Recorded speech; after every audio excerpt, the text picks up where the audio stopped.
تھا؟ تو ابراہیم علیہ السلام کا سگا چچا آزر، جس کے گھر میں ابراہیم علیہ السلام نے پرورش پائی ہے، اللہ اکبر، مگر جب وہ نہ بچ سکا تو ہم اللہ کے عذاب سے کیسے بچ سکیں گے؟ اندازہ تو کرو میرے بھائیوں، اللہ اکبر، اللہ تبارک و تعالی حضرت لوط علیہ السلام کی ایک بیوی کو جہنم میں داخل فرمائے گا۔ اور غور تو کرو، جب نبی کی بیوی نبی کے گھر میں رہنے والی، نبی کے اتنے قریب رہنے والی، سوچو تو صحیح بیوی کتنے قریب رہتی ہے، اللہ اکبر، وہ جسم کے اعتبار سے تو قریب رہی مگر دل کے اعتبار سے نبی پر ایمان نہ لائی، اللہ اکبر، اللہ اس کو بھی عذاب میں داخل فرمائے گا، اس کو بھی جہنم میں داخل فرمائے گا۔ کیا ہمیں عبرت نہیں ہوتی؟ اتنے قریب نبی کے، وہ بھی اولو العزم پیغمبر کے، اللہ اللہ۔ اور یہ بات کون نہیں جانتا؟ اکثر لوگ جانتے ہیں نبی کا سگا بیٹا حضرت نوح علیہ السلام کے بیٹے کنعان کی شکل میں جہنم کے عذاب میں داخل کیا جائے گا۔ ذرا غور فرمائیے، جب ان لوگوں کا یہ حال ہوگا تو ہمارا کیا حال ہوگا؟ اپنی راتوں پر توجہ کریں، اپنے دن پر توجہ کریں۔ یہی وجہ تو تھی کہ بڑے بڑے اکابرین جن کو اللہ کے رسول نے جنت کی بشارتیں دی تھی، وہ لوگ اللہ کے خوف سے روتے تھے، قیامت کے تصور سے روتے تھے، رب کی بارگاہ میں جواب کیا دیں گے؟ جانتے ہیں حضرت سیدنا بایزید بستامی رحمت اللہ تعالی علیہ، آپ کو خون کا پیشاب ہوتا تھا۔ کاش کہ میرے نوجوان، میرے بھائی، ہم سب اپنی آخرت کی تیاری کر لیں۔ غفلت میں ڈوبے ہوئے ہیں، 10 12 گھنٹہ سوتے ہیں، اس کے بعد کبھی نماز کے لیے مسجد نہیں جاتے، زبان سے گالیاں بولتے ہیں۔ سلطان الہند سرکار غریب نواز فرمایا کرتے تھے، جو کسی مسلمان کو گالی دے گا مرتے وقت اس کی زبان پہ کلمہ نہیں آئے گا، اللہ اکبر۔ آج ہم دعا کرتے کہ مرتے وقت زبان پہ کلمہ آئے، یاد رکھنا مرتے وقت وہی ہوگا جو ہمارے اعمال ہیں۔ ایسا نہیں ہوگا کہ زندگی میں عمل کچھ تھے اور مرتے وقت تو کچھ اور معاملہ آ جائے، ایسا نہیں ہو سکتا۔ اس لیے ہمیں خود کوشش کرنا ہے، ہمیں خود کاوش کرنا ہے، ہمیں اپنے آپ کو خود بدلنا ہے۔ اگر آخرت کی تیاری چاہتے ہو اور آخرت کی کامیابی چاہتے ہو تو دنیا کے اندر اپنے آپ کو تبدیل کرنا ہوگا، اپنے آپ کو بدلنا ہوگا۔ سلطان العارفین کو سب جانتے ہیں، حضرت بایزید بستامی رحمت اللہ علیہ۔ حضرت بایزید بستامی رحمت اللہ علیہ کے بارے میں سید الطائفہ حضرت جنید بغدادی کہا کرتے تھے کہ حضرت بایزید بستامی کو اللہ نے ولیوں میں وہ مقام عطا فرمایا ہے جو مقام اللہ نے جبریل کو فرشتوں میں عطا کیا ہے، وہ مقام اللہ نے بایزید کو ولیوں میں عطا کیا ہے۔ اتنا بڑا ولی جسے سلطان العارفین کہا جاتا ہے، ان کو خون کا پیشاب ہونے لگا۔ ان کو خون کا جب پیشاب ہونے لگا، مریدوں کو پتا چلا، مریدوں نے کہا حضور آپ کو خون کا پیشاب ہوتا ہے، اچھے طبیب سے علاج کرا لیں، ایسا نہ ہو کہ نقصان ہو۔ حضرت بایزید بستامی نے فرمایا میرے بچوں، میرے اس مرض کا علاج دنیا کے کسی طبیب کے پاس نہیں ہے، کوئی طبیب اور اس حکیم اس کا علاج نہیں کر سکتا۔ تو لوگوں نے کہا آخر بیماری یہ کون سی ہے؟ کہا کہ یہ جو خون کا پیشاب ہوتے دیکھتے ہو، یہ خون کا پیشاب نہیں ہے، یہ میرا جگر پگھل پگھل کر کے بہتا ہے، پیشاب کے رستے سے میرا جگر بہ رہا ہے۔ لوگوں نے کہا یہ جگر کیوں بہتا ہے؟ کہا بچپنے میں مجھ سے ایک گناہ ہو گیا تھا، جب میں اس گناہ کے بارے میں اللہ کی بارگاہ میں کھڑے ہونے کا تصور کرتا ہوں، اللہ مجھ سے پوچھے گا تیفور تو نے یہ گناہ کیوں کیا تھا؟ تو میں قیامت کے دن اللہ کو اس ایک گناہ کا جو بچپن میں کیا ہوا گناہ ہے اس کا جواب کیا دوں گا اللہ کی بارگاہ میں؟ بس اسی تصور سے، خدا کی بارگاہ میں کھڑے رہنے کے تصور سے جب میں کانپتا ہوں تو میرا جگر اللہ کے خوف سے پگھلتا ہے جو پیشاب کے رستے سے بہتا ہے۔ تم سمجھتے ہو بیماری ہے، بیماری نہیں، یہ اللہ کا خوف ہے۔ مجھے بتاؤ بھائی بچپنے میں کیا گناہ کوئی کر سکتا ہے؟ یہ تو ان کی عاجزی تھی، یہ تو ان کی انکساری تھی۔ اب آپ مجھے بتائیں جو بچپنے میں نہ کردہ گناہ کو گناہ کہہ کر کے اپنے جگر کو پگھال رہے ہیں، سود کھانے والے لوگوں کو یہ تصور کیوں نہیں آتا؟ جھوٹی قسمیں کھانے والے لوگوں کو یہ تصور کیوں نہیں آتا؟ عورتوں پر پاپ کی نظریں ڈالنے والوں کو یہ تصور کیوں نہیں آتا؟ انٹرنیٹ کا ناجائز استعمال کرنے والوں کو یہ تصور کیوں نہیں آتا؟ کیا سوچتے ہو کہ اللہ ہمیں زندگی دے کر معاذ اللہ ہمیں بھول گیا ہے؟ نہیں نہیں، اللہ ہمیں بھولا نہیں ہے، وہ بھولنے سے پاک ہے۔ وہ کہتا ہے وَاتَّقُوا اللَّهَ إِنَّ اللَّهَ خَبِيرٌ بِمَا تَعْمَلُونَ، اللہ سے ڈرو، وہ تمہاری ہر چیز کی خبر رکھتا ہے، وہ تمہیں جانتا ہے۔ لوگوں کے سامنے آپ عزت دار بن جائیں، یہ لوگوں کو دھوکہ دیتے ہو، اللہ کے سامنے عزت دار نہیں بن سکتے۔ ام المومنین سیدہ عائشہ صدیقہ رضی اللہ تعالیٰ عنہ نے ایک بزرگ کو خط لکھ کر کے کہا تھا کہ انسان اگر 7 کمروں میں چھپ کر بھی گناہ کرتا ہے تو اللہ اسے دیکھتا ہے، اور گناہ وہ بدترین جرم ہے، 7 کمرے میں چھپ کے کرو گے تو بھی اللہ تمہارے گناہ سے لوگوں کو آگاہ کر کے تمہیں ذلیل کر دے گا، اور اگر 7 کمروں میں چھپ کر اگر تم نیکی کرو گے تو بھی اللہ اس نیکی کی خوشبو کو عالم میں پھیلا کر کے دنیا میں تمہیں معزز کر دے گا، عزت دار کر دے گا۔ آج دیکھیے ہم جب لوگوں کے سامنے بیٹھتے ہیں تو بڑی بڑی ولایت کی باتیں کرتے ہیں، اللہ والی باتیں کرتے ہیں، ہم سے بڑھ کر اللہ والی باتیں کون کرتا ہے؟ لیکن میرے عزیز میرے بھائی، جب ہم اکیلے میں رہتے ہیں تو شیطان کے دوست بن جاتے ہیں، شیطان کے کٹ پتلی بن جاتے ہیں، شیطان کے ہاتھ کا کھلونا بن جاتے ہیں۔ بہت بڑی منزل ہے، بہت بڑی منزل ہے۔ آئیے ذرا جلدی جلدی چلتے ہیں۔ اللہ اللہ، لوگ کیسے آخرت کو یاد کرتے تھے؟ آخرت کی لوگ کہتے تھے، ہمارے اسلاف کہتے تھے ہمیں شادیاں بھی نہیں کرنی، ہمارے پاس وقت نہیں، شادی کرنے کا وقت نہیں ہے۔ ایسے لوگ بھی تھے کہتے تھے ہمیں شادی کرنے کا وقت نہیں ہے۔ اللہ نے جو آخرت کی ایک منزل رکھی ہے اس کی تیاری میں ہم اتنے مصروف ہے کہ ہمیں شادی بھی نہیں کرنا۔ میں سوچتا ہوں لوگ آخرت کو یاد کر کے شادیاں نہیں کرتے تھے، تو لوگ آخرت کو یاد کر کے زنا کیسے کر لیتے ہیں؟ مجھے حیرت ہوتی۔ ایک مرتبہ آپ نے نام سنا ہوگا، بڑا مشہور نام ہے، میں کوئی نئی بات نہیں کر رہا ہوں، اللہ کرے بھولا ہوا سبق مجھے بھی یاد آئے آپ کو بھی۔ میں پہلے تقریر اپنے آپ سے کرتا ہوں پھر آپ سے کرتا ہوں، میں آپ سے الگ نہیں ہوں، بلکہ میں تو یہ تصور کرتا ہوں، میرا اللہ جانتا ہے، کوئی مائک پر میں چاپلوسی کی بات نہیں کر رہا ہوں، سچی بات کرتا ہوں۔ میں اپنے آپ کو یہ تصور کرتا ہوں کہ تقریر کی ضرورت جتنی زیادہ مجھے ہے اس سے زیادہ کسی کو نہیں ہے۔ آپ مجھ سے بہتر لوگ ہیں، بہت بہتر لوگ ہیں، اللہ کرے آپ کے صدقے میری مغفرت ہو۔ اور ایک بات یاد رکھنا، مغفرت کا اللہ نے کسی کا نام لے کے وعدہ نہیں کیا، چند لوگ ہیں جن کو انگلیوں پر آپ گن سکتے ہیں، بس ان کے ساتھ مغفرت کا وعدہ ہے، اور جن کے ساتھ وعدہ ہے ان کو بھی میں آپ کو بتا دوں جن کے ساتھ وعدہ ہے وہ کون ہے۔ اللہ اکبر، ایک تو انبیاء کی جماعت ہے، ان کے ساتھ مغفرت کا وعدہ ہے۔ اس کے بعد انبیاء کے بعد جن لوگوں کے ساتھ مغفرت کا وعدہ ہے وہ افضل البشر بعد الانبیاء بالتحقیق سیدنا صدیق اکبر ہے، سیدنا فاروق اعظم ہے، سیدنا عثمان غنی ہے، سیدنا مولا علی ہے،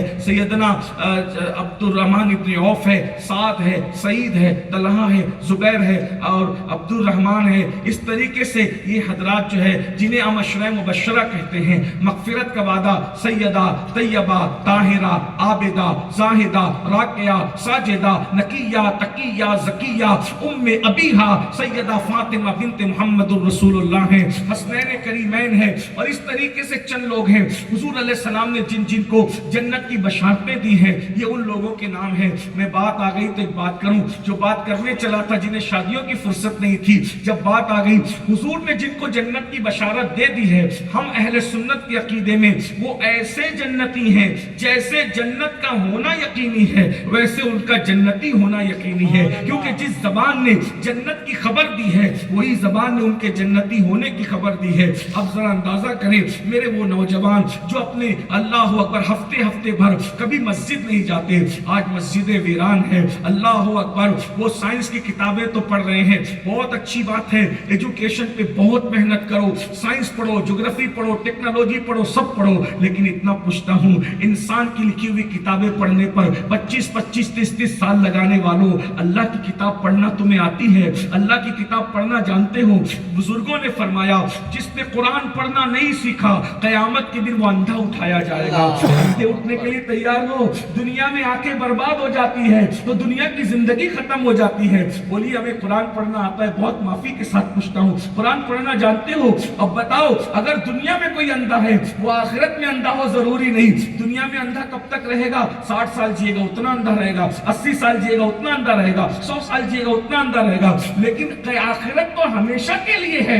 اللہ اکبر. وہ 60 70 سال 80 سال کے لیے نہیں ہے. اب میرے بھائیوں بتاؤ کتنا وقت لگتا ہے قرآن پڑھنے کے لیے؟ کسی اچھے حافظ قرآن سے قرآن سیکھنا شروع کرو، 2 مہینے میں اگر اس نے 5 پارے پڑھا دیے، یہ قرآن کا معجزہ ہے. 5 پارے ہم سیکھتے ہیں، 25 پارے قرآن کے خود بخود پڑھنا آ جاتے ہیں. اس لیے اللہ کے بندوں قرآن پڑھنا سیکھو، اپنے بچوں کو قرآن پڑھنا سکھاؤ. اللہ اکبر. تو عرض یہ کر رہا تھا اللہ جن کو اللہ کے رسول نے جنت کی بشارت دی ہے ان لوگوں کا کیا حال ہے. اللہ یہ ہیں افضل البشر بعد الانبیاء سیدنا صدیق اکبر رضی اللہ تعالیٰ عنہ.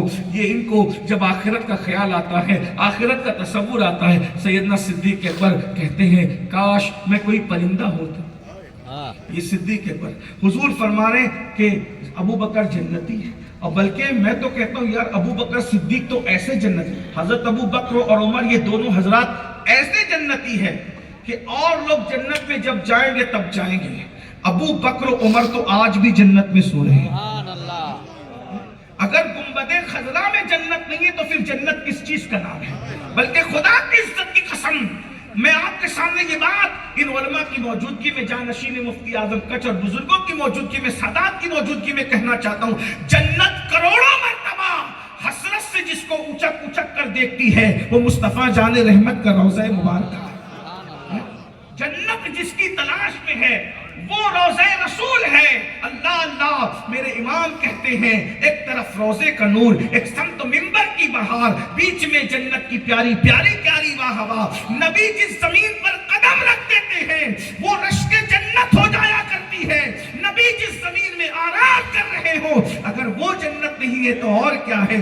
صدیق و فاروق تو اب بھی جنت میں آرام کر رہے ہیں. میرے عزیز میرے بھائی اللہ اکبر. لیکن وہ صدیق اکبر آخرت یا اس لیے کہ آخرت کا سودا چہروں پر نسب پر، یہ لیڈر تھا، یہ عالم تھا، یہ مفتی تھا، یہ خطیب تھا، یہ سید تھا، یہ مغل تھا، یہ پٹھان تھا، اس بنیاد پر نہیں ہوگا. رسول اللہ سے جس کی وفاداری ہو. یہ بھی میں کہہ دوں سادات کی موجودگی، اگر کوئی سید اپنے نانا کا وفادار ہے تو وہ بخشا جائے، ورنہ لیسا من اہلک کو اپنی نگاہوں سے پڑھو. حضور محدث اعظم کے چوچوی رحمت اللہ علیہ نے کہا تھا فضل ایمان پہ ہے، فضل نسب بھی موقوف. ابو لہب کو بھی لگا ہاتھ نہ تبت کے سوا. نسب اسی وقت تک کام آئے گا جب تک مصطفیٰ جان رحمت کی وفاداری ہوگی. اگر نبی سے وفاداری ختم ہو گئی تو نسب بھی تمہیں کام نہیں آئے گا. نسب ختم ہو جاتا ہے جب حضور کی وفاداری ختم ہو جاتی تو نسب بھی ختم ہو جاتا ہے. اس لیے جو نبی کے یاروں کو کافر کہتے ہیں، جو نبی کے اصحاب کو کافر کہتے ہیں، جو نبی کے صحابہ کو گالیاں دیتے ہیں یا رسول اللہ کی شان میں بے ادبی کرتے ہیں، اگر تم نے ان سے اتحاد کرنے کی کوشش کی اور حضور سے غداری کی تو نہ دنیا میں سرخروئی ملے گی نہ آخرت میں سرخروئی ملے گی. یہ میرے جذبات نہیں، حقیقت ہے. ہو سکتا ہے سادات کرام کے ماننے والوں کو، سادات تو برا نہیں مانیں گے، ہو سکتا آپ کو برا لگے کہ چائے سے زیادہ کیتلیاں گرم ہوتی ہیں. ہاں ایسے کیا کہہ دیا؟ میں ذمہ دار ہوں یہ بات کا اور میں اہل علم کے سامنے کہہ رہا ہوں حضور کی وفاداری پر سب موقف ہے. اگر حضور سے ارے بھائی وفا تو وہ چیز ہے، اگر کتا اصحاب کہف سے وفا کر لے تو وہ جنت میں چلا جاتا ہے. بہت وفا کی ہے اصل میں. اگر وفا نہیں ہے، قاضی ایاز رحمت اللہ علیہ شفا شریف میں لکھتے ہیں، کہتے ہیں کہ ایک شخص مر رہا تھا، توجہ کرنا، ایک شخص مر رہا تھا، اس کی زبان پہ مرتے وقت کلمہ نہیں آ رہا تھا، اس کی زبان پہ مرتے وقت کلمہ نہیں آ رہا تھا. تو لوگ کہتے ہیں تیری زبان پہ کلمہ کیوں نہیں آتا؟ تو وہ کہتا ہے کیا کروں، میں ابو بکر و عمر کے گستاخوں کی صحبت میں بیٹھتا تھا. وہ گستاخی نہیں کرتا تھا، وہ گستاخی نہیں کرتا تھا. یہ قاضی ایاز اعلیٰ حضرت نہیں لکھ رہے، ابھی یہ قاضی ایاز لکھ رہے ہیں. کبھی کبھی لوگوں کو کوئی بات کہتے ہوتے ہیں وہ تو ابھی 100 سال کے بزرگوں کی باتیں ہوتی ہے، 100 سال کے بزرگوں کی. میں تو کہتا ہوں 100 سال دور کی بات ہے. اگر آج کا بچہ بھی حق ہے تو ہمیں اس کی بھی ماننا چاہیے. آپ 100 سال ناپتے نکلے، آپ 50 سال ناپتے نکلے. اللہ اکبر. قاضی ایاز لکھ رہے ہیں کہ اس کی زبان پہ مرتے وقت کلمہ نہیں آتا تھا. اس نے کہا میں ابو بکر و عمر کے گستاخوں کی صحبت میں بیٹھتا تھا. کلمہ نہیں آ رہا ہے، وہ گستاخی نہیں کرتا تھا، صرف گستاخوں کے ساتھ بیٹھتا تھا۔ اب بھی لوگوں کو سمجھ نہیں آتی، جو ابو بکر و عمر کے گستاخوں کے ساتھ بیٹھے، مرتے وقت اس کی زبان پہ کلمہ نہیں آتا، جو رسول اللہ کے گستاخوں کو اپنی بیٹیاں دے دے، ان کی بیٹیاں کر لے، ان کو اپنا سردی بنا لے، مرتے وقت ان کی زبانوں پہ کلمہ کیسے آئے گا؟ صرف بیٹھنے کے لوگ کہتے ہیں بیٹھنے سے کیا ہوتا ہے؟ یہ ہوتا ہے بیٹھ صدیق و فاروق کے گستاخوں کے ساتھ بیٹھنے سے ہی ہوتا، بتائیے نا۔ تو پھر ہم رسول اللہ کے ہم جان رہے ہیں یہ نبی کے علم غیب کے منکر ہیں، یہ نبی کو حاضر و ناظر نہیں مانتے، یہ لوگ جو ہیں رسول اللہ کو مردہ کہتے ہیں، ظالم کہتے ہیں کہ نبی اپنی بیٹی کی شفاعت نہیں کر سکتے۔ ایسے لوگوں سے رشتے جوڑ رہے ہیں، اپنے بچوں کو ان کے مدرسے میں پڑھنے بھیج رہے ہیں، اپنے بچوں کو ان کے ساتھ جب وہ اٹھنے بیٹھنے کے، مرنا ایک دن ضرور ہے۔ لوگ کہتے ہیں مولانا اپنی بات کرو، یہ اپنی ہی بات ہے، ہم کسی اور کی بات نہیں کریں۔ بہت ہوش کے ناخن، بہت کٹھن ہے ڈگر پن گھٹ کے، جنت آسان نہیں ہے، جنت اتنی سستی نہیں ہے جتنا لوگوں نے سمجھ رکھا ہے۔ آدھا تیتر آدھا بٹیر، با مسلمان اللہ اللہ با برہمن رام رام سب کرتے رہیں گے اور اس کے بعد بھی جنت ملے گی؟ نہ، اسلام صرف اسلام ہے، سب سے ہٹ کر کے ایک ہی راستہ ہے، صراط مستقیم۔ تیرے غلاموں کا نقش قدم ہے راہ خدا، وہ کیا بہک سکے جو یہ سراغ لے کے چلے۔ تو میں کیا عرض کر رہا تھا، بات دور نکلی۔ سیدنا صدیق اکبر رضی اللہ تعالیٰ عنہ جب آخرت کو یاد کرتے کہتے کاش میں ایک پرندہ ہوتا اور لوگ مجھے ذبح کر کے بھون کر کھا گئے ہوتے، تاکہ قیامت کے دن اللہ کی بارگاہ میں جواب دینے سے بچ جاتا۔ قیامت کے دن جواب دینے سے بچنے کے متعلق کہنے کاش میں پرندہ ہوتا، ذبح کر کے کھا گیا ہوتا کہ لوگ کھا لیتے۔ یہ صدیق اکبر کا فاروق اعظم کیا کہہ رہے ہیں، کہتے کاش میں ایک درخت ہوتا، لوگ مجھے کاٹ کر کے چولہے میں جلا دیتے اور میرا قصہ ختم ہو جاتا، تو میں قیامت کے دن اللہ کی بارگاہ میں جواب دینے سے بچ جاتا۔ سرکار مولا کائنات جس کے بیٹے جنتی جوانوں کے ساتھ، لوگ کہتے ہیں مولانا ہمیں اتنا نہ ڈراؤ، ہم تو غوث پاک کے مرید ہیں۔ میں یہ غوث پاک کے باپ 11ویں نمبر اوپر کے باپ کی بات کر رہا ہوں، حسنین کریمین کے بابا، جس کے بچے جنتی جوانوں کے سردار ہیں، جو ولیوں کا سردار ہے، جس کا نام لینے سے مصیبتیں ٹل جاتی ہیں، یہ مولا مشکل کشا۔ لوگ کہتے ہیں مولا علی جب اپنی آخرت کو یاد کرتے تھے، میں سوچتا ہوں مولا علی کیا مولا علی تھے؟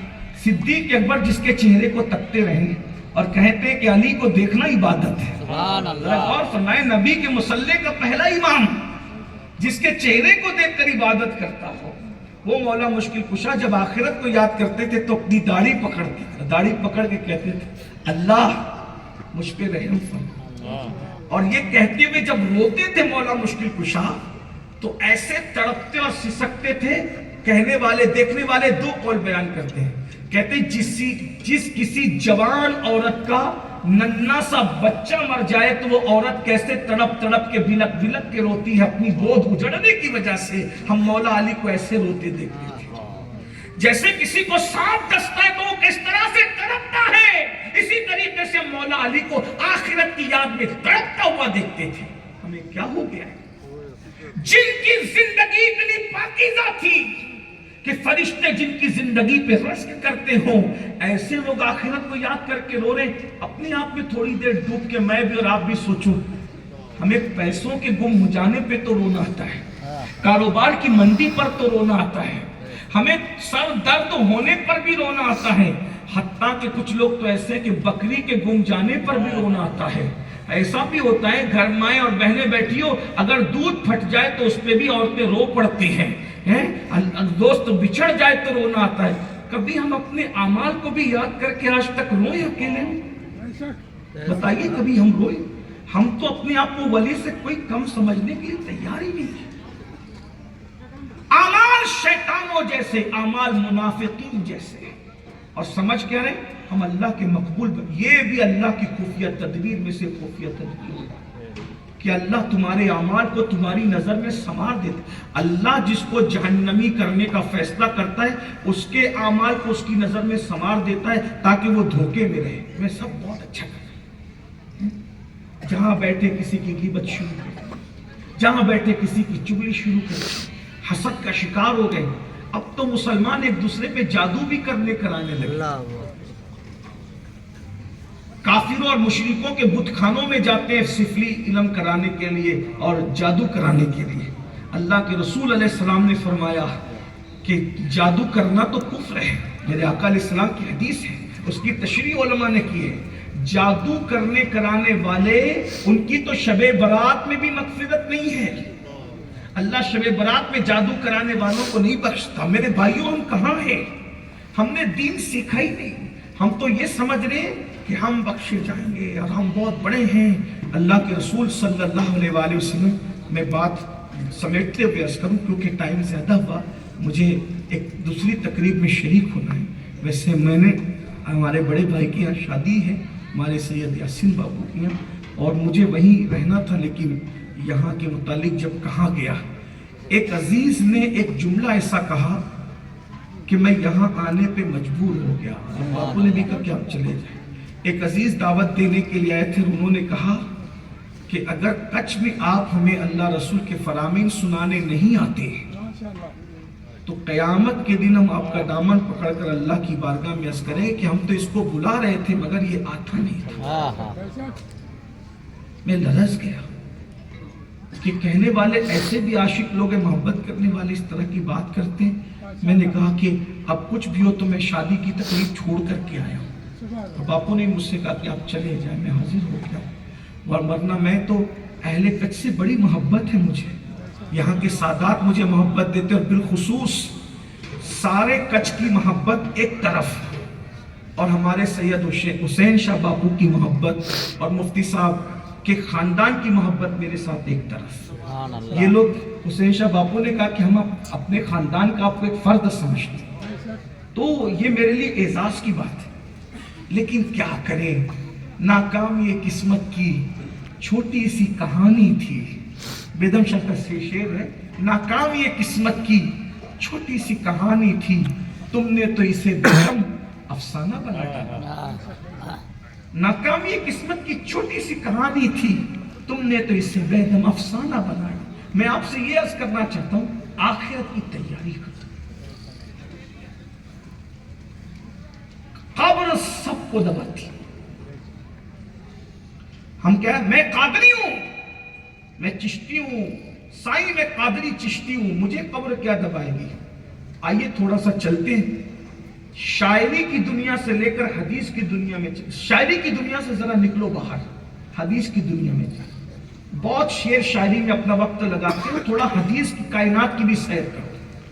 کڑوے جملے ہوں گے لگے گا لیکن سیر کرو. اللہ کے رسول صلی اللہ علیہ وآلہ وسلم کی سگی 4 بیٹیاں, 4 شہزادیاں. کتنی؟ 4 شہزادیاں. اور چاروں شہزادیوں میں سے 3 شہزادیاں رسول اللہ کی ظاہری حیات میں دنیا سے تشریف لے گئی. حضور حیات تھے ظاہری طور پہ, تبھی تینوں شہزادیاں دنیا سے تشریف لے گئی. ایک شہزادی صحابہ موجود رہی, مخدومہ کائنات سید ملکہ فردوس بری, ام الحسنین ام ابیہا, میرے نبی کی سب سے لاڈلی شہزادی, اور وہ بھی حضور کے جانے کے 6 مہینے کے بعد دنیا سے چلی گئی. حضور کے سارے اولاد بہت مختصر سی عمر میں دنیا سے چلے گئے. اس کا مطلب یہ ہے کہ دنیا اگر بہت اچھی ہوتی تو اللہ تعالیٰ نبی کے بیٹوں کو بیٹیوں کو اس دنیا میں ہمیشہ رکھتا. محبوب کی اولاد کا بھلا کون نہیں چاہتا؟ محبوب کی اولاد کا بھلا کون نہیں چاہتا؟ محبوب کا بھلا کون نہیں چاہتا؟ جو محبوب کا برا چاہے یہ محبت ہی نہیں. تو پتہ چلا دنیا میں رکھنا بھلا چاہنا نہیں ہے, اپنے پاس بلا لینا بھلا چاہنا. تو آقا علیہ السلام نے فرمایا حیاتی خیر لکم و مماتی خیر لکم, میرا دنیا میں رہنا بھی تمہارے لیے خیر ہے اور دنیا سے جانا بھی تمہارے لیے خیر ہے. اور یہ بات بھی آپ سے کہہ دوں, یہ دنیا میں جتنی راحت اور آرام ہے اس سے بہت زیادہ آرام قبر میں ہے انشاءاللہ. اگر حضور علیہ السلام سے وفاداری کرو, بس ایک میں پوائنٹ رکھنا چاہ رہا ہوں, حضور سے وفاداری کرو, اللہ کے محبوب سے وفاداری کر لو, یہ دنیا سے بہتر قبر، ابھی جنت کا ذکر نہیں کرتا، صرف قبر کا ذکر کرتا۔ قبر جنت نہیں ہے، جنت کے باغوں میں سے ایک باغ ہے۔ اور اللہ کے رسول فرماتے ہیں کہ نبی کے وفادار کے لیے قبر اتنی بڑی کر دی جاتی ہے کہ مشرق سے مغرب تک کی قبر لمبی چوڑی کر دی جاتی ہے۔ لوگ سمجھتے ہیں کہ یہ 2 گز زمین ہے، ہم تو نبی پر ایمان لانے، غیب پہ ایمان لانے والے لوگ ہیں۔ اللہ اکبر فرماتے ہیں، اللہ کے رسول علیہ الصلوۃ والتسلیم ارشاد فرماتے ہیں کہ قبر میں جنت کا بستر بھی ہوتا ہے، قبر میں نہریں بھی ہوتی ہیں، قبر میں درخت بھی ہوتے ہیں، قبر میں جنت کی ہوائیں بھی ہوتی ہیں، قبر میں جنت کا لباس بھی ہوتا ہے۔ لوگ سمجھ رہے ہیں کہ 2 گز زمین ہے بیچاری ایسے پڑا ہوا ہے، ایسے پڑا ہوا نہیں ہے، وہ تو مزے لے رہا ہے، مزے لے رہا ہے۔ اور آپ کے ہفتے گزرتے ہیں، مہینے گزرتے ہیں، 2 سال 5 سال 10 سال 20 سال صدی 2 صدی، وہاں کچھ نہیں گزرتا۔ وہاں بس اتنا ہے، مزے میں آدمی ایسے مست ہوتا ہے کہ بس ادھر آنکھ بند ہوئی ادھر آنکھ کھل گئی۔ اور قبر کیا ہے میرے بھائی؟ نبی سے وفاداری کر لو تو قبر میں نبی کا دیدار ہو، سبحان اللہ، حضور کا دیدار ہو۔ تو مجھے دیکھ لے، میں تجھے دیکھ لوں، دیکھنے کا مزہ آج کی رات۔ آج پھولے نہ سمائیں گے کفن میں آسی، قبر کی شب کس گل سے ملاقات کی رات۔ میں اپنے اکثر ساتھیوں کو کہتا ہوں، جتنی خوشی مدینے جانے میں ہوتی ہے، عاشقوں کو خوشی اس سے زیادہ مر جانے میں ہوتی ہے۔ جتنی خوشی عاشقوں کو مدینے شریف جانے میں ہوتی ہے، اس سے زیادہ خوشی مر جانے میں ہوتی ہے۔ کیوں؟ کیونکہ مدینے جاؤ تو گنبد نظر آتا ہے اور مر جاؤ تو گنبد والا نظر آتا ہے۔ غور تو کریں، گنبد دیکھنے میں جو مزہ ہے، گنبد والوں کو دیکھنے میں کیا؟ اور یہاں تو گنبد دیکھتے دیکھتے کوئی ہاتھ پکڑ کے ہٹا بھی دیتا ہے، چلو وقت تو وہ ہٹ جاؤ، مگر وہاں تو کوئی ہٹانے والا بھی نہیں ہے۔ جی بھر کے دیکھتے رہو، دیکھتے رہو اور دیکھتے رہو۔ فرماتے میرے امام کہتے قبر میں لہرائیں گے تا حشر چشمے نور کے، جلوہ فرما ہوگی جب طلعت رسول اللہ۔ خاک ہو کر عشق میں آرام سے سونا ملے۔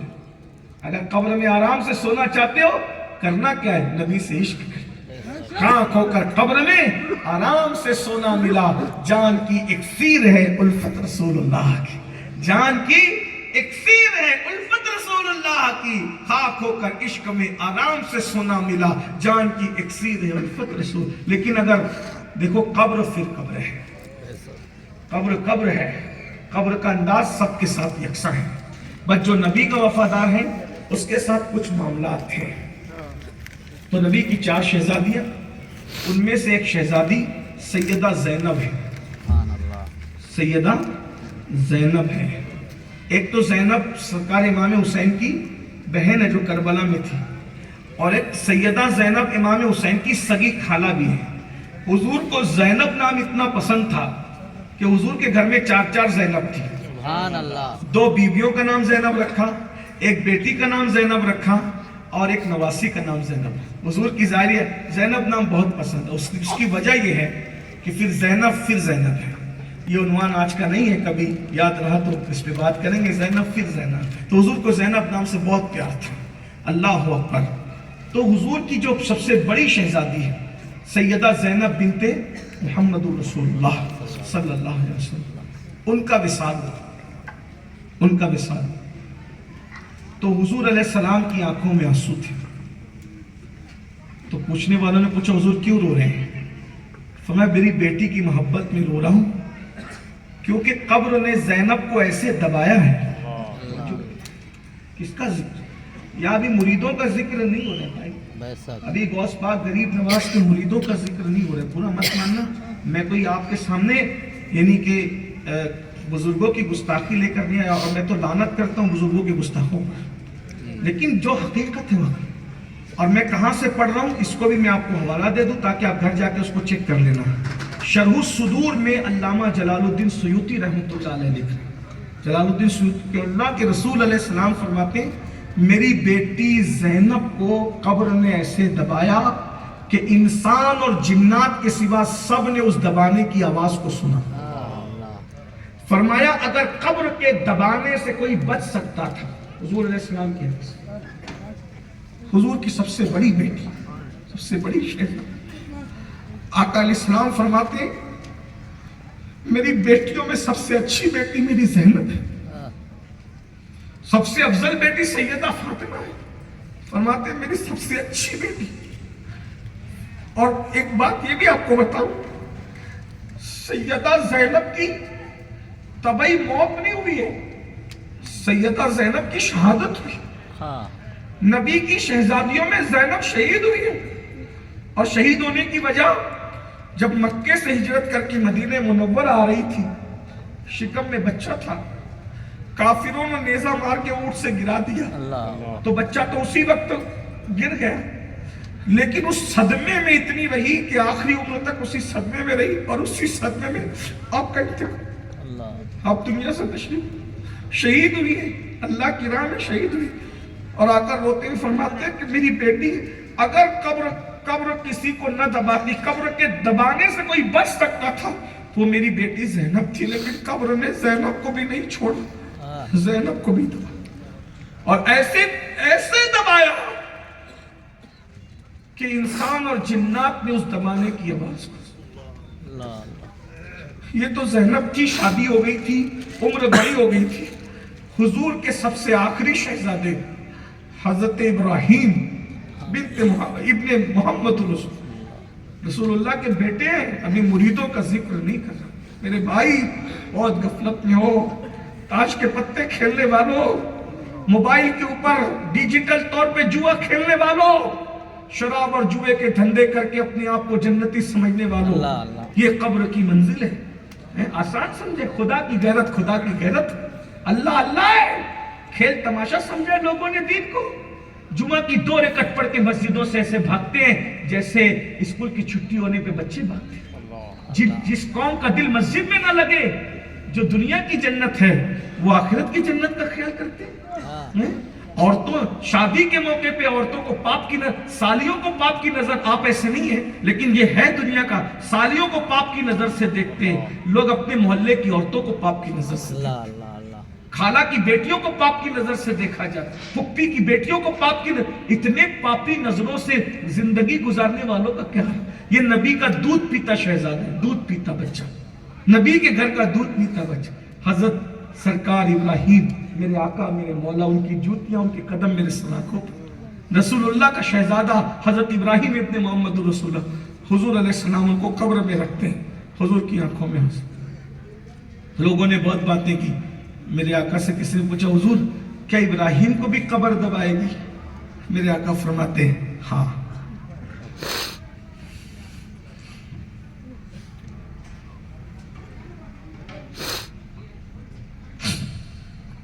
نبی کا دودھ نبی کے گھر کا دودھ پیتا بچہ. آقا فرماتے ہیں ہاں دبائے گی, مگر اتنا ہے کہ سب کو دبانے کی کیفیت الگ ہے. سب کو دبانے کی کیفیت الگ الگ, عمل کے حساب سے دبائے, انسان کے حساب سے دبائے گی. صحابہ کرام نے پوچھا حضور آپ کے وفادار کو کیسے دبائے گی؟ تو میرے آقا علیہ السلام فرماتے بلی کو دیکھا ہے, بلی چوہے کو بھی پکڑتی ہے اور بلی اپنے بچے کو بھی پکڑتی ہے. دونوں کو منہ میں پکڑتی, دانت میں پکڑتی, دونوں کو. لیکن چوہے کو پکڑتی ہے تو اس کو خونہ خون کر دیتی ہے, اس کو مار ڈالتی ہے, اور اپنے بچے کو دانت کا نشان تک نہیں لگنے دیتی. تو میرے آقا علیہ السلام فرماتے ہیں قبر جب غدار کو دبائے گی تو اس کی پسلیاں آپس میں مل جائیں گی. قبر جب بے نمازی کو دبائے گی اس کی پسلیاں آپس میں مل جائیں گی. قبر جب زانیوں کو, شرابیوں کو, جواریوں کو, اللہ رسول کے غداروں کو دبائے گی, پسلیاں آپس میں مل جائے گی. اور جب قبر نبی کے وفاداروں کو دبائے گی تو ایسے دبائے گی جیسے برسوں سے ماں بچے جدا ہوتے ہیں تو ماں کس طریقے سے اپنے بچے کو اپنے سینے سے لگاتی ہے, آقا فرماتے قبر بھی اسی طریقے سے اپنے سینے سے لگائے, اس طریقے سے دبائے گی. اب یہ گارنٹی کون لائے کہ امین القادری کو ماں کی طرح دبائے گی؟ یہ گارنٹی کون دے؟ یہ جو آپ کو اسٹیجوں پہ کہتے ہیں نا لوگ تم سب جنتی ہو, تم سب, امید کرو امید. اور اگر کوئی کہتا ہے کہ میں جنت بانٹ رہا ہوں, اس کو دیکھو جنت ملے, اس کو دیکھو جنت ملے, جس کو دکھا کر جنت بانٹ رہے ہو ان کے جنت میں جانے کا بھی آپ کے پاس کوئی ثبوت ہے, کوئی گارنٹی؟ بتائیے ذرا. تو یہ غفلت کی زندگی سے نکلنا پڑے گا, کیونکہ اللہ کے رسول علیہ السلام نے ارشاد فرمایا اپنے خاندان کے لوگ, اے بنو ہاشم, اے بنو عبد المطلب, عمل کرو عمل, عمل کرو عمل. فرمایا ایسا نہ ہو کہ لوگ عمل لے کر کے آئیں اور تم صرف نسب لے کر کے آؤ. جس کو عمل نے پیچھے کر دیا اس کو نسب کبھی آگے نہیں کر سکتا. جب نبی نے گھر والوں کو یہ نصیحت کی, پھر نبی کے گھر والوں سے زیادہ کوئی عبادت کرتا ہوا نظر نہیں ہے. کوئی ایسی عورت کسی کے گھر میں جو عشاء میں سجدہ کرتی اور فجر میں سر سجدے سے اٹھاتی ہے کسی کے گھر میں؟ ہے کسی گھر میں کوئی ایسا بیٹا جو نیزے پہ قرآن سناتا ہے کسی گھر میں ایسا فرد جو کعبے میں پیدا ہو کر مسجد میں شہادت پاتا ہے کسی گھر میں ایسا بیٹا جو عشاء کے وضو سے 40 سال تک فجر کی نماز پڑھتا ہے؟ یہ سب نبی کے خاندان میں, کیونکہ نبی کے خاندان والوں کو پتا تھا کہ نبی نے فرمایا عمل کرو. اور اگر ایک بات آ گئی ہے, دیکھیے گھمنڈ سے نکلنا ورنہ ہم اپنی بربادی کریں گے. یہاں آپ اگر اتنا اترا رہے ہیں کہ نہیں بھائی میں تو یہ ہوں میں تو وہ ہوں, اللہ کے یہاں کوئی کچھ نہیں ہے. بس اللہ کے یہاں جس سے یار راضی ہے, اگر حبشی سے راضی ہو گیا تو حبشی کو جنت دے دی, اور عربی سے ناراض ہو گیا تو عربی کو بھی جہنم میں نہ دے گا. کیا ابو لہب سرکار عبد المطلب کا بیٹا نہ تھا؟ بولیے, اس کے جہنمی ہونے کا کس کو انکار ہے؟ پوری ایک سورت نازل ہے اس کے جہنمی ہونے پر, ہماری آنکھ نہیں کھلتی, ہم کیوں باہر نہیں نکلے؟ یہی وجہ تھی کہ نبی کے خاندان کے لوگ زیادہ اللہ سے ڈرتے تھے.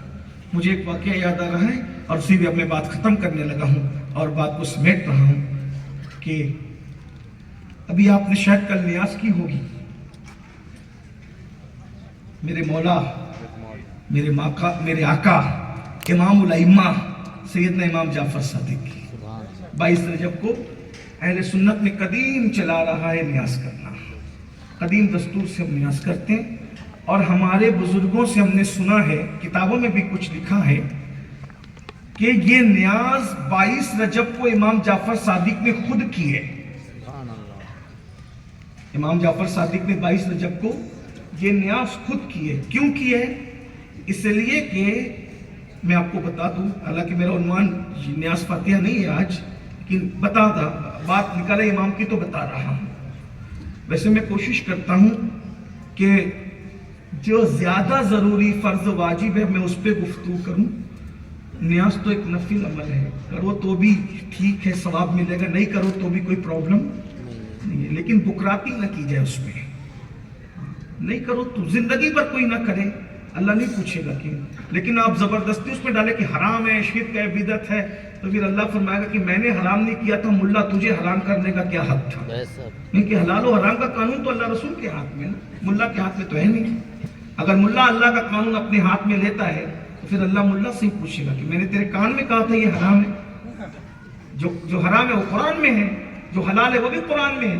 قرآن حدیث جس کو حرام کہہ دے وہ حرام ہے, جس کو حلال کہہ دے حلال ہے. قرآن حدیث جس بارے میں چپ ہو جائے پھر تمہیں بھی چپ ہونا ضروری ہے. بس اتنی بات ہے, بس اتنی بات ہے. تو ایک نفل عمل, ہم بھی اس کو نفل ہی کہتے ہیں, مستحب ہی کہتے ہیں. کرو تو ثواب ہے, نہ کرو تو کوئی. اصل میں یہ جو نیازوں کا سلسلہ ہے نا, وہ بھی آپ کو عرض کر دوں, یہ بزرگوں نے قرآن سے سیکھا. اللہ تعالیٰ قرآن میں فرماتا ہے کہ جنتی اور جہنمیوں کا مکالمہ ہوگا تو جنتی جہنمیوں سے پوچھیں گے ما سلککم فی سقر, اے جہنمیوں تم جہنم میں کیوں آ گئے؟ تو جہنمی جواب دیں گے قالوا لم نک من المصلین ولم نک نطعم المسکین, کہ ہم نماز نہیں پڑھتے تھے اور غریبوں کو کھانا نہیں کھلاتے تھے. تو ہمارے بزرگ تو رات رات بھر نماز پڑھتے تھے اور وہ غریبوں کو کھانا کھلانے کا موقع ڈھونڈتے تھے. تو بولے ایسے کیسے کھلا دیں گے, یاد رہے گا نہیں رہے گا, تو پھر کرنا کیا ہے؟ بولے نبی کی 12ویں کا نام ہوگا اور غریبوں کا کھانے کا کام ہوگا. غوث پاک کی 11ویں کا نام ہوگا, غریبوں کے کھانے کا کام ہوگا. غریب نواز کی 6ٹی کا نام ہوگا اور غریبوں کے کھانے کا کام ہوگا. امام جعفر صادق کا نام ہوگا, غریبوں کے کھانے کا کام ہوگا. امام حسین کی 10ویں عاشورہ کا نام ہوگا اور غریبوں کے کھانے کا کام ہوگا. پھر لوگ کہتے ہیں یہ کھچڑا ہی کیوں بناتے ہیں, یہ پوری کیوں بناتے ہیں؟ میں نے کہا یہ بھی غریبوں کی محبت میں, کیونکہ تم پر تو چربی چڑھی ہے, تم مدرسے کا چندہ چرا کر جو چاہے کھا لو پی لو, لیکن یہ غریب بیچارے ایسے ہیں کہ سال سال بھر بیت جاتے کبھی یہ پوری کی شکل نہیں دیکھتے. بولے چلو بھئی امام کے وقت میں پوری ہی بنائیں گے، اس لیے کہ پوری ہی بنے گی تو ان کو کھلا دی جائے گی تو ان کی روح تر ہو جائے گی۔ یہ اس طریقے سے بریانی گوشت پاک کے نام پہ بنے گی تو ایک اچھا کھانا۔ دیکھیں نیاز میں ہمارے یہاں ہمیشہ اچھے کھانے بنتے ہیں، کیوں؟ کیونکہ جو اچھا کھانا نہ کھا سکے ان کو کھلاؤ، ایک عنوان ہے۔ لیکن بہرحال تو آپ نے امام جعفر صادق نے نیاز کیوں کی، 22 رجب کو کیوں نیاز؟ اس کی وجہ یہ بیان کی جاتی ہے کہ نبی کے گھر میں جو سب سے پہلا غوث ہوا ہے نبی کی اہل بیت میں، وہ مولا علی ہے۔ غوث مطلب غوث اعظم۔ آپ ایک ہی غوث اعظم کو جانتے ہیں لیکن ایک غوث اعظم نہیں ہے۔ میں آپ کو آج تھوڑی سی یہ بھی بات عرض کرتا ہوں۔ علامہ شامی فتاوی شامی میں لکھتے ہیں، جس کو علامہ شامی جو ہے یہ فتاوی شامی کے مصنف ہے سید محمد امین ابن عابدین شامی، علامہ شامی، ان کا ایک رسالہ ہے اجابت الغوث۔ اس پہ انہوں نے لکھا ہے جو آسمان سے بارش برستی ہے نا وہ غوث کے صدقے میں برستی ہے، جو پودے اگتے ہیں نا، یہ علامہ شامی لکھ رہے ہیں اجابت الغوث میں، مسلمانوں سے جو مصیبت ٹلتی نہیں اللہ والوں کے صدقے ٹلتی ہے، بنائے ٹلتی ہے۔ آپ کیا سمجھتے ہیں؟ آپ کہتے ہیں ارے ابھی مرتے مرتے بچا، تو کیا مرتے مرتے؟ آپ تو کہتے ہیں کہ ارے مرتے مرتے بچا، تو کیوں بچا؟ وہ کسی اللہ والے کی نظر کام آ گئی، کسی اللہ والے کی دعا کام آ گئی۔ آپ کیا سمجھتے ہیں؟ تو زمانے میں ہر زمانے میں غوث اعظم ہوتا ہے، ایک غوث اعظم۔ تو نبی کے خاندان میں سب سے پہلا جو غوث ہوا ہے اس غوث کو دنیا امام المشارق والمغارب حل لمشکلات والنوائب اخی رسول و زوج البتول سیدنا علی ابن ابو طالب کہتے ہیں۔